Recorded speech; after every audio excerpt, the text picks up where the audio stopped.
ನಾನಾಗಲೇ ಹೇಳ್ತಾ ಇದ್ದೆ, ರಾಜ್ಯದಲ್ಲಿ ಸದ್ಯ ಕರಿಯಾ ವರ್ಸಸ್ ಕುಳ್ಳ ಅನ್ನೋ ವಿಚಾರದ ಬಗ್ಗೆ ಸಾಕಷ್ಟು ಟಾಕ್ ವಾರ್ ನಡೀತಾ ಇದೆ ಅಂತ ಹೇಳಿ. ಸೊ ಉಪಚುನಾವಣೆ ಬಳಿಕ ಚನ್ನಪಟ್ಟಣ ರಿಸಲ್ಟ್ ನದೇ ಸಿಕ್ಕಾಪಟ್ಟೆ ಕುತೂಹಲ ಮೂಡಿಸಿದೆ. ಅದ್ರ ಬಗ್ಗೆ ಒಂದಷ್ಟು ಬ್ರೇಕಿಂಗ್ ಅಪ್ಡೇಟ್ಸ್ ಇದೆ, ಲೆಟ್ಸ್ ಹ್ಯಾವ್ ಅ ಲುಕ್. ಉಪಚುನಾವಣೆ ಬಳಿಕ ಚನ್ನಪಟ್ಟಣ ರಿಸಲ್ಟ್ ನದೇ ಕುತೂಹಲ, ಭಾರಿ ಹಲ್ಚಲ್ ಎಬ್ಬಿಸಿದೆ ಚನ್ನಪಟ್ಟಣದ ಅಗ್ನಿ ಪರೀಕ್ಷೆ. ಸೈನಿಕ ವರ್ಸಸ್ ಅಭಿಮನ್ಯು ಯುದ್ಧಕ್ಕೆ ಶಕುನಿಯಾಗಿದ್ಯಾರು? ಮತ ಸಮರಕ್ಕೆ ತಿರುವು ಕೊಡ್ತಾ ಕರಿಯಾ ಅಂಡ್ ಕುಳ್ಳ ಲೂಸ್ ಟಾಕ್. ಅದಕ್ಕೆ ಹೇಳೋದು, ಸಾರ್ವಜನಿಕ ಬದುಕಿನಲ್ಲಿರೋರಿಗೆ ನಾಲ್ಗೆ ಹಿಡಿತದಲ್ಲಿರಬೇಕು ಅಂತ. ಕೊನೆಯ 2 ದಿನಗಳಲ್ಲಿ ಎಲೆಕ್ಷನ್ ಟ್ರೆಂಡೇ ಬದಲಾಗೋಯ್ತಾ ಒಂದು ಸ್ಟೇಟ್ಮೆಂಟು. ಭಾರಿ ಲೆಕ್ಕಾಚಾರಕ್ಕೆ ನಾಂದಿ ಹಾಡಿದೆ ಚನ್ನಪಟ್ಟಣ ರಿಸಲ್ಟ್. ನವೆಂಬರ್ 23ರಂದು ಯಾರೇ ಗೆದ್ರೂ ಕೂಡ ಕೂದಲೆಳೆ ಅಂತರದಲ್ಲಿ ಗೆಲ್ಲೋದು ಖಚಿತ. ಏನೋ ಭಾರಿ ದೊಡ್ಡ ಮಟ್ಟದ ಡಿಫ್ರೆನ್ಸ್ ಅಲ್ಲಿ ಗೆದ್ದು ಬಿಡ್ತಾರೆ, ಒಂದು 20,000-30,000 ಡಿಫ್ರೆನ್ಸ್ ಅಲ್ಲಿ ಗೆಲ್ತಾರೆ ಅನ್ನುವಂಥ ಯಾವ ಸೀನು ಅಲ್ಲಿ ಕಂಡು ಬರ್ತಾ ಇಲ್ಲ.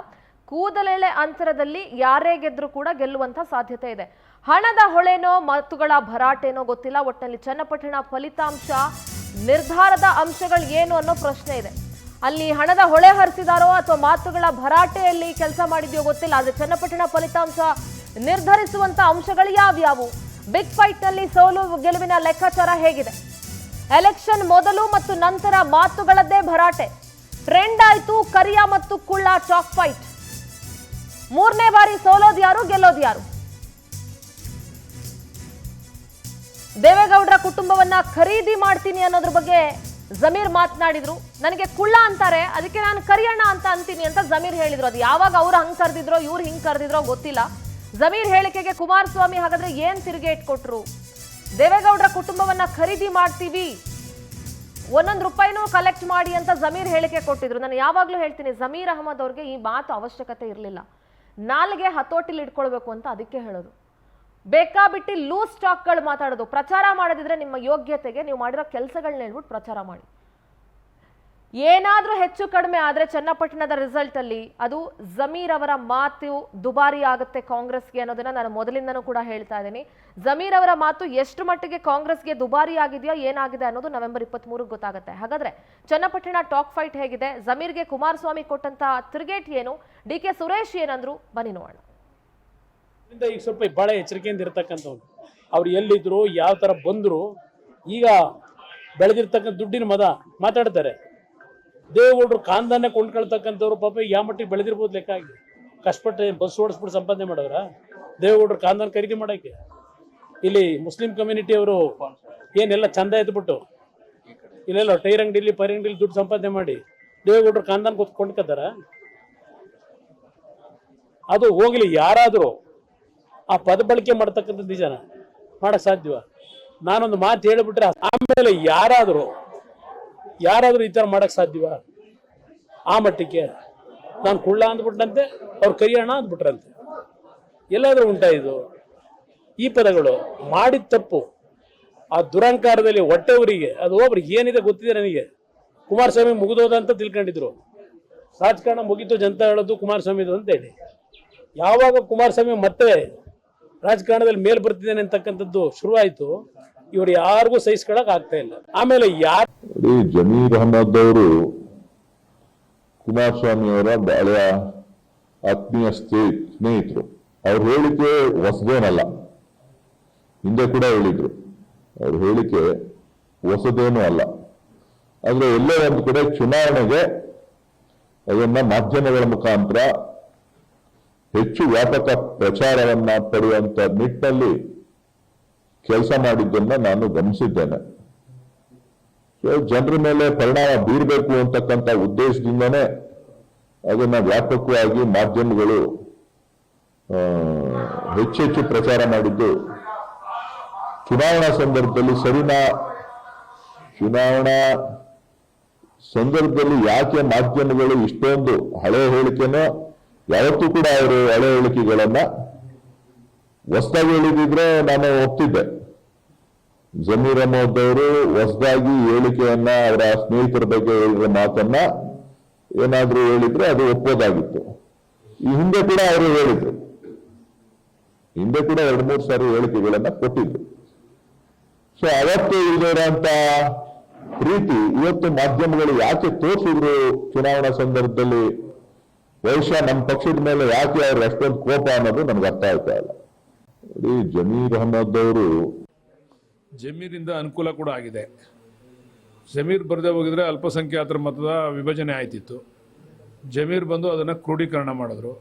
ಬಟ್ ಈ ಒಂದು ಸ್ಟೇಟ್ಮೆಂಟು ಬರಬಾರ್ದಾಗಿತ್ತು. ಬೇಕೋ ಬೇಡವೋ ಅದು ನಮಗೆ ಬೇಕಿರಲಿಲ್ಲ. ಆದರೆ ಅದು ಯಾವ ಕಾರಣಕ್ಕೆ ಆಚೆ ಬಂತು ಅಂತ ಗೊತ್ತಿಲ್ಲ. ಅದರಿಂದ ನಮ್ಗೆ ಸ್ವಲ್ಪ ಹಿನ್ನಡೆನೂ ಕೂಡ ಆಗಿದೆ. ಕುಮಾರಣ್ಣ ಅವರು ಆತ್ಮಾವಲೋಕನ ಮಾಡ್ಕೋಬೇಕು. 20 ವರ್ಷ ಕೊಚ್ಚಗಳ ಜೊತೆ ಜೀವನ ಮಾಡಿದ್ರಲ್ಲ ಅವರು. ಹಾಂ, ಅವರು ಯಾರಿಗಂದಿಲ್ಲ? ನರೇಂದ್ರ ಮೋದಿಗಂದಿಲ್ವಾ? ಅಮಿತ್ ಶಾ ಗಂದಿಲ್ವಾ? ಯಡಿಯೂರಪ್ಪನವ್ರು ಗಂದಿಲ್ವಾ? ಯಾರಿಗಂದಿಲ್ಲ? ಎಲ್ರಿಗೂ ಕೂಡ ಅಂತಾರೆ. ಅವ್ರು ಬೇಕಾದಾಗ ತಪ್ಕೋತಾರೆ ಕೊಚ್ಚೆಗಳನ್ನ, ಬೇಡದೇ ಇದ್ದಾಗ ಅವ್ರ ಕೊಚ್ಚೆಗಳು ಅಂತ ದೂರ ಮಾಡುತ್ತಾರೆ. ಇದು ಅವರ ಸ್ವಾಭಾವಿಕವಾದಂಥ ಗುಣಗಳು. ಅದರಿಂದ ಅದನ್ನು ಅವರ ಹೇಳಿಕೆನ ಅಷ್ಟೊಂದು ಸೀರಿಯಸ್ ಆಗಿ ತೆಗೆದುಕೊಳ್ತಕ್ಕಂಥದ್ದು ಅವಶ್ಯಕ. ವೆಲ್, ಇದ್ರ ಬಗ್ಗೆ ಚರ್ಚೆ ಮಾಡ್ತಾ ಹೋಗ್ತೀನಿ. ನಮ್ಮ ಜೊತೆಗೆ ಕಾಂಗ್ರೆಸ್ ವಕ್ತಾರರು ಚನ್ನಪಟ್ಟಣದಿಂದ ಜಯಕುಮಾರ್ ಅವರು ನೇರ ಸಂಪರ್ಕದಲ್ಲಿ ಜಾಯ್ನ್ ಆಗ್ತಾ ಇದ್ದಾರೆ. ಜಯಕುಮಾರ್ ಜಿ, ನಮಸ್ತೆ. ನಮಸ್ತೆ ಮೇಡಮ್. ನಮಸ್ತೆ. ಸದ್ಯಕ್ಕೆ ಹೇಗಿದೆ ಚನ್ನಪಟ್ಟಣದಲ್ಲಿ ಚುನಾವಣೆ ಆದಮೇಲೆ? ಮೇಡಮ್, ಚುನಾವಣೆ ಮುಗಿದಿದೆ. ಯೋಗೇಶ್ವರ್ ಅವ್ರ ಪರವಾದಂತ ಒಂದು ಅಲೆ ಚನ್ನಪಟ್ಟಣದಲ್ಲಿದೆ. ಅವ್ರ ಗೆಲುವಿನ ಸಾಧ್ಯತೆ ಹೆಚ್ಚಾಗಿದೆ ಮೇಡಮ್. ಈ ಚನ್ನಪಟ್ಟಣ ರಾಜಕೀಯ ಅಂತ ಬಂದಾಗ ಮೊನ್ನೆ ನೀವು ಕೇಳ್ತಿರ್ಬೋದು, ಅಂದ್ರೆ ಮತಪ್ರಚಾರದ ಸಂದರ್ಭದಲ್ಲಿ ಜಮೀರ್ ಅವರ ಸ್ಟೇಟ್ಮೆಂಟ್ಗಳು ಬಹುಶಃ ನೀವು ಗಮನಿಸಿರ್ತೀರಿ, ನಿಮಗೆ ಗೊತ್ತಿದೆ ಅಂತ ಅಂದ್ಕೊಳ್ತೀನಿ. ಇದು ಕಾಂಗ್ರೆಸ್ಗೆ ದುಬಾರಿ ಆಗತ್ತೆ ಅಂತ ಅನ್ಸುತ್ತಾ? ಅಲ್ಲ, ನಾನು ಜಮೀರ್ ಅವ್ರ ಸ್ಟೇಟ್ಮೆಂಟ್ ನ ಖಂಡಿಸ್ತೀನಿ. ಆದ್ರೆ ಚುನಾವಣಾ ಫಲಿತಾಂಶದ ಮೇಲೆ ಅವರ ಸ್ಟೇಟ್ಮೆಂಟ್ ಯಾವುದೇ ರೀತಿ ಪರಿಣಾಮ ಬೀರಲ್ಲ ಮೇಡಮ್. ಅವರ ಸ್ಟೇಟ್ಮೆಂಟ್ ಅನ್ನ ಖಂಡಿಸ್ತೀರಿ, ಬಟ್ ಅದು ಚುನಾವಣಾ ಫಲಿತಾಂಶದ ಮೇಲೆ ಪ್ರಭಾವ ಬೀರಲ್ಲ ಅಂತಾನು ಹೇಳ್ತಾ ಇದೀರಿ? ಯಾವುದೇ ರೀತಿ ಪ್ರಭಾವ ಬೀರಲ್ಲ. ಯಾಕೆಂತ ಹೇಳಿದ್ರೆ ಜಮೀರ್ ಅವರು ಈ ಹಿಂದೆ ಸಾಕಷ್ಟು ಸಲ ಕುಮಾರಸ್ವಾಮಿ ಅವ್ರ ಬಗ್ಗೆ ಈ ರೀತಿ ಮಾತನಾಡಿದ್ದಾರೆ. ಅದು ಚುನಾವಣೆಯಲ್ಲಿ ಎಫೆಕ್ಟ್ ಆಗ್ತದೆ ಅಂತ ಹೇಳಿ ನಾವ್ ಯಾರು ಕೇಳಿಲ್ಲ ಅವ್ರು ಮಾತಾಡಿರೋದು. ಐ ಡೋಂಟ್ ನೋ ಮಾತಾಡಿದ್ರು ಇಲ್ವೋ ಅಂತ ನಂಗೆ ಗೊತ್ತಿಲ್ಲ. ಮಾತಾಡಿದ್ರು. ಬಟ್ ಅದು ಚುನಾವಣೆ ಮೇಲೆ ಫಲಿತಾಂಶದ ಮೇಲೆ ಏನು ಪರಿಣಾಮ ಬೀರಲ್ಲ. ಓಕೆ. ಸೊ ನಿಮ್ಗೆ ಎಲ್ಲೋ ಒಂದ್ ಕಡೆ ಅನ್ಸಲ್ವಾ, ಈ ಬೇರೆ ಸಂದರ್ಭದಲ್ಲಿ ಮಾತಾಡೋದಕ್ಕೂ ಒಂದು ಚನ್ನಪಟ್ಟಣ ಒಕ್ಕಲಿಗ ಪ್ರಾಬಲ್ಯವಿರುವಂತಹ ಕ್ಷೇತ್ರ ಅನ್ನುವಂಥದ್ದು ನಿಮ್ಗೂ ಕೂಡ ಗೊತ್ತಿದೆ. ಎಲ್ಲೊಂದ್ ಕಡೆ ದೇವೇಗೌಡರ ಕುಟುಂಬವನ್ನ ನಾವು ಪೈಸಾ ಕಲೆಕ್ಟ್ ಮಾಡಿ ಕೊಂಡ್ಕೊಂಡು ಬಿಡ್ತೀನಿ ಅಂತ ಹೇಳುವಂತ ಸ್ಟೇಟ್ಮೆಂಟು, ಮತ್ತೆ ಕರಿಯ ಕುಮಾರಸ್ವಾಮಿ ಅಂತ ವರ್ಣಭೇದ ಮಾಡಿ ಮಾತನಾಡುವಂತ ಸ್ಟೇಟ್ಮೆಂಟು. ಒಂದು ಟೈಮ್ ಅಂತ ನಾವು ಹೇಳ್ತೀವಿ, ಯಾವ ಟೈಮಲ್ಲಿ ಏನಾದ್ರೆ ಅದು ಪ್ರಾಬ್ಲಮ್ ಆಗತ್ತೆ ಅಂತ. ಸೊ ಬೇರೆ ಟೈಮಲ್ಲಿ ಮಾತಾಡಿರ್ಬೋದು, ಅಥವಾ ಅವ್ರ ಪರ್ಸನಲಿ ಅವ್ರಿಬ್ರಿಗೂ ಬಾಂಧವ್ಯ ಇರ್ಬೋದು, ಇಲ್ದೇನೂ ಇರ್ಬೋದು. ಬಟ್ ಈ ಚುನಾವಣಾ ಸಂದರ್ಭದಲ್ಲಿ ಇದು ಎಲ್ಲೋ ಒಂದ್ ಕಡೆ ಅನಾವಶ್ಯಕ ಅಂತ ಅನ್ನಿಸ್ಲಿಲ್ವಾ ನಿಮ್ಗೆ? ಹೌದು ಮೇಡಮ್, ಅವ್ರ ಸ್ಟೇಟ್ಮೆಂಟ್ ಅವಶ್ಯಕತೆ ಇರಲಿಲ್ಲ. ಅವ್ರ ಸ್ಟೇಟ್ಮೆಂಟ್ ನ ಯಾರು ಸಹ ಒಪ್ಪೋದು ಸಹ ಇಲ್ಲ. ಬಟ್ ಆದ್ರೆ ಚುನಾವಣೆ ಫಲಿತಾಂಶದ ಮೇಲೆ ಅವ್ರ ಪ್ರಭಾವ ಏನು ಬೀರಲ್ಲ ಮೇಡಮ್. ಜಮೀರ್ ಅವ್ರ ಸ್ಟೇಟ್ಮೆಂಟ್ ನ ಅಷ್ಟು ಗಂಭೀರವಾಗಿ ನಮ್ಮ ಚನ್ನಪಟ್ಟಣದ ಮತದಾರರು ತೆಗೆದುಕೊಳ್ಳೋದಿಲ್ಲ ಮೇಡಮ್. ಅಂದ್ರೆ ನೀವೇ ಹೇಳ್ತಾ ಇದೀರ ಜಮೀರ್ ಅವ್ರನ್ನ ಸ್ಟೇಟ್ಮೆಂಟ್ ಅಂತಂದ್ರೆ ಜಮೀರ್ ಅವ್ರನ್ನೇ ಲೆಕ್ಕಕ್ಕೆ ಇಟ್ಕೊಳ್ಳಲ್ಲ ಚನ್ನಪಟ್ಟಣದಲ್ಲಿ ಅನ್ನೋ ಮಟ್ಟಿಗೆ ಹೇಳ್ತಾ ಇದ್ದಾರೆ. ಖಂಡಿತ ಹೌದು. ಅವ್ರ ಮೇಲೆ ಫಲಿತಾಂಶ ಇಲ್ಲಿ ಏನು ಅವಲಂಬಿತವಾಗಿಲ್ಲ. ಅವರಿಂದ ಪ್ರಭಾವ ಬೀರಲ್ಲ. ನಮ್ಮ ಸಮುದಾಯದಲ್ಲಿ, ಒಕ್ಕಲಿಗ ಸಮುದಾಯದಲ್ಲಿ ದೇವೇಗೌಡರು ಪರಮೋಚ್ಚ ನಾಯಕರು ಅನ್ನೋದು ಸತ್ಯ. ಹಾಗಂತೇಳಿ ಯೋಗೇಶ್ವರ್ ಅವರು ಅಥವಾ ಡಿ ಕೆ ಶಿವಕುಮಾರ್ ಅವರು ಏನಾದ್ರು ಆ ರೀತಿ ಮಾತನಾಡಿದ್ರೆ ಅದು ಎಫೆಕ್ಟ್ ಆಗುತ್ತೆ. ಬಟ್ ಜಮೀರ್ ಅವ್ರ ವಿಚಾರದಲ್ಲಿ ಆ ತರದ್ದು ಎಫೆಕ್ಟ್ ಆಗಲ್ಲ ಮೇಡಮ್. ಅವ್ರನ್ನ ನಮ್ಮ ಸಮುದಾಯ ಅಷ್ಟು ಗಂಭೀರವಾಗಿ ತಗೊಂಡಿಲ್ಲ. ಓಕೆ. ಅಲ್ಲ, ಈಗ ತಗೊಂಡಿರ್ಬೋದಲ್ಲ. ಅಂದ್ರೆ ಒಂದು ಸಮುದಾಯದವರು, ಅಂದ್ರೆ ನಮ್ಮ ಒಕ್ಕಲಿಗರನ್ನೇ ಕೊಂಡ್ಕೊಳ್ಳುವಷ್ಟು ಮಟ್ಟಕ್ಕೆ ಬಂದ್ರ ಅನ್ನುವಂಥ ಧೋರಣೆ ಕಾಣೋದಿಲ್ವಾ ಅಲ್ಲಿ?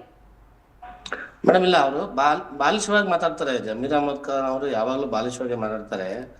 ಅವ್ರ ಸ್ಟೇಟ್ಮೆಂಟ್ ನಮ್ಮ ಚನ್ನಪಟ್ಟಣ ಮತದಾರರು ಗಂಭೀರವಾಗಿ ತಗೊಳಲ್ಲ ಮೇಡಮ್. ಅದ್ರ ಎಫೆಕ್ಟ್ ನಮ್ ಚನ್ನಪಟ್ಟಣ ರಿಸಲ್ಟ್ ಮೇಲೆ ಬರಲ್ಲ.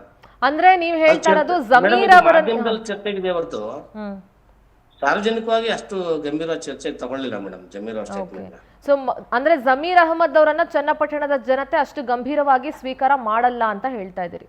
ಯಾವಾಗ್ಲೂ ತಗೊಂಡಿಲ್ಲ ಮೇಡಮ್ ಅಷ್ಟು ಗಂಭೀರವಾಗಿ. ಓಕೆ. ಓಕೆ. ಸೊ ಎಷ್ಟು ಕಾನ್ಫಿಡೆಂಟ್ ಆಗಿರಿ ಯೋಗೇಶ್ವರ್ ವಿನ್ ಆಗಬಹುದು ಅಂತ? ಯೋಗೇಶ್ವರ್ ಅವರು 100ಕ್ಕೆ 100 ಒಂದು ಒಳ್ಳೆ ಮಾರ್ಜಿನಲ್ ಗೆಲ್ತಾರೆ ಮೇಡಮ್, ಕಾನ್ಫಿಡೆನ್ಸ್ ಇದೆ. ಇನ್ ಕೇಸ್ ಈ ಸಲ ಏನಾದ್ರೂ ಜಮೀರ್ ಅವರ ಸ್ಟೇಟ್ಮೆಂಟ್ ಸೀರಿಯಸ್ ಆಗಿ ತಗೊಂಡ್ ಬಿಟ್ಟಿದ್ರೆ ಜನ ಇಲ್ಲ ಕೂದಲೇ ಅಂತರದಲ್ಲಿ ಏನೋ ಒಂದು ಆಗೋಯ್ತು ಅನ್ನೋದಾದ್ರೆ ಮೇಡಮ್, ಚನ್ನಪಟ್ಟಣದಲ್ಲಿ ಸ್ವಲ್ಪ ಜನ ಪ್ರಬುದ್ಧರಿದ್ದಾರೆ. ಒಂದು ಸ್ಟೇಟ್ಮೆಂಟ್ಗೋಸ್ಕರ ಚುನಾವಣೆ ಫಲಿತಾಂಶವನ್ನು ಬದಲಾವಣೆ ಮಾಡ್ತಕ್ಕಂಥಷ್ಟು ಮುಗ್ಧ ಜನ ಚನ್ನಪಟ್ಟಣದಲ್ಲಿ ಇಲ್ಲ. ಬಹಳ ಮೆಚುರಿಟಿ ಇದೆ. ಚನ್ನಪಟ್ಟಣಕ್ಕೆ ಯಾವ ಅಭ್ಯರ್ಥಿ ಬೇಕು, ಯಾರನ್ನ ಆಯ್ಕೆ ಮಾಡ್ಕೊಳ್ಬೇಕು ಅನ್ನೋ ಮೆಂಟಾಲಿಟಿ ನಮ್ಮ ಚನ್ನಪಟ್ಟಣದ ಜನಕ್ಕಿದೆ. ಒಂದೇ ಒಂದು ಸ್ಟೇಟ್ಮೆಂಟ್ ಇಂದ ಚನ್ನಪಟ್ಟಣದ ಫಲಿತಾಂಶ ಬದಲಾವಣೆ ಆಗಲ್ಲ. ಓಕೆ. ಈಗ ನಿಖಿಲ್ ಕುಮಾರಸ್ವಾಮಿ ಅಥವಾ ಯೋಗೇಶ್ವರ್ಗೆ ಏನ್ ಪ್ಲಸ್ ಆಗ್ಬೋದು ಅಂತ ಅನ್ಸುತ್ತೆ? ಯಾಕಂದ್ರೆ ನಿಖಿಲ್ ಕೂಡ 2 ಸಲ ಸೋತಿದ್ದಾರೆ. ಇಬ್ರು ಮೇಲೂ ಕೂಡ ಅನುಕಂಪದ ಅಲೆ ಸಹಜವಾಗೇ ಇದೆ. ಮೇಡಮ್, ಚನ್ನಪಟ್ಟಣದಲ್ಲಿ ಯೋಗೇಶ್ವರ್ ಅವರು ನೀರಾವರಿ ಮಾಡಿ ಅಭಿವೃದ್ಧಿ ಮಾಡಿ 2 ಬಾರಿ ಸೋತಿದ್ದಾರೆ. ಆದ್ರೆ ನಿಖಿಲ್ ಅವರು ಚನ್ನಪಟ್ಟಣದಲ್ಲಿ ಇದೇ ಮೊದಲನೇ ಬಾರಿ ಸ್ಪರ್ಧೆ ಮಾಡ್ತಾ ಇರೋದು. ಅವ್ರ ಕ್ಷೇತ್ರ ಮಂಡ್ಯ ಮತ್ತೆ ರಾಮನಗರ. ಹಂಗಾಗಿ ನಮ್ಮ ಇದುವರೆಗೂ ಅವರ ಚನ್ನಪಟ್ಟಣ ಕುಟುಂಬ, ಜನಕ್ಕೆ ಅವ್ರ ತಂದೆ ಇದ್ರು, ಅವ್ರ ತಾಯಿ ಇದ್ರು. ಮೇಡಮ್ ಅವ್ರಿಗೆಲ್ಲ ಚುನಾವಣೆ ಮಾಡಿದ್ದಾರೆ ಮೇಡಮ್. ಚನ್ನಪಟ್ಟಣ ಜನ ಅವ್ರಿಗೆ ಆಶೀರ್ವಾದ ಮಾಡಿದ್ದಾರೆ, ಅವ್ರಿಗೆ ಅಧಿಕಾರ ಕೊಟ್ಟಿದ್ದಾರೆ. ಕುಮಾರಸ್ವಾಮಿ ಅವರು ಈ ಕ್ಷೇತ್ರವನ್ನು ಬಿಟ್ಟು ಹೊರಟೋಗಿದ್ದಾರೆ.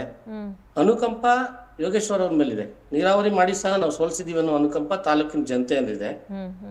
ನಿಖಿಲ್ ಅವ್ರ ಮೇಲೆ ಯಾವುದೇ ರೀತಿ ಅನುಕಂಪ ಇಲ್ಲ ಮೇಡಮ್. ಚನ್ನಪಟ್ಟಣದಲ್ಲಿ ಪಕ್ಷ ಮ್ಯಾಟರ್ ಆಗುತ್ತಾ ಅಥವಾ ವ್ಯಕ್ತಿ ಮ್ಯಾಟರ್ ಆಗ್ತಾರಾ? ವ್ಯಕ್ತಿ ಮ್ಯಾಟರ್ ಆಗುತ್ತೆ ಮೇಡಮ್. ಸಿ ಪಿ ಯೋಗೇಶ್ವರ್ ಅವರೇ ಮ್ಯಾಟರ್ ಇವಾಗ.